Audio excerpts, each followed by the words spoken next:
Hello, I'm Dr. Jimmy Douglas, and today we will know in detail about piles, also called as hemorrhoids.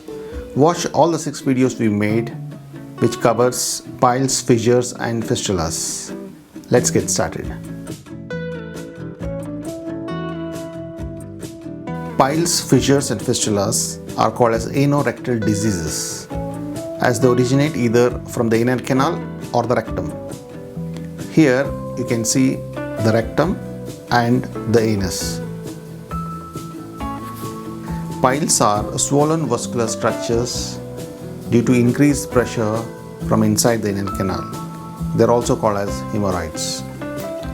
Fissures are cuts or tears in the lower part of the anal canal as shown, believed to arise from trauma during defecation.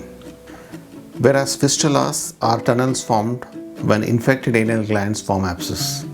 And this abscess may extend upwards or downwards, connecting it near the anus or beyond. Here you can see that they are connecting downwards as shown in the blue lines. So these are the differences between these three.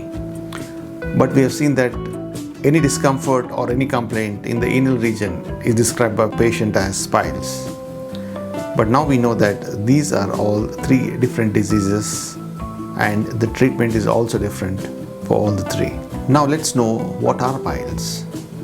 Anus is watertight closed due to the vascular structures surrounding it, which contribute to the normal anal pressure. When these vascular structures are swollen due to increased pressure from inside, we call it as piles, also called hemorrhoids. There are 2 different types of piles according to the place from where they originate. Here in the image you can see there is a dentate line. External hemorrhoids are formed below the dentate line, while internal hemorrhoids are formed above the dentate line. External hemorrhoids are easily visible on inspection and is covered with skin and they are painful. While internal hemorrhoids are not visible, they are covered with a mucus layer and are painless unless they are prolapsed. Prolapse means when they are slipping down, they are painful.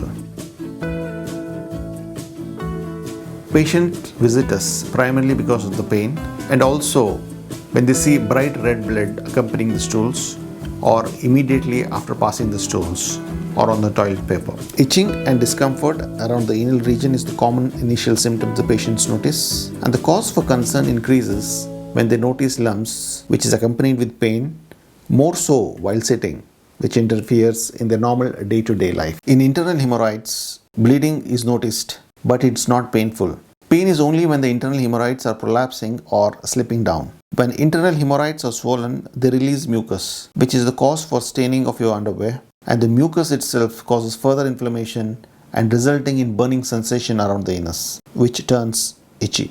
1 in 20 Americans have experienced symptoms of piles, and more than 10 million people in India suffer annually. And the peak incidence is reported to be in the age group of 45 to 65 years, but we are seeing much younger patients. It's difficult to estimate the incidence of piles because people are reluctant to seek medical care because of personal, cultural and stigma attached to the disease.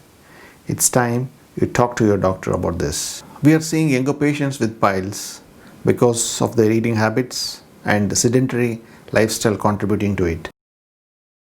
The following are the causes which might affect men and women of any age group.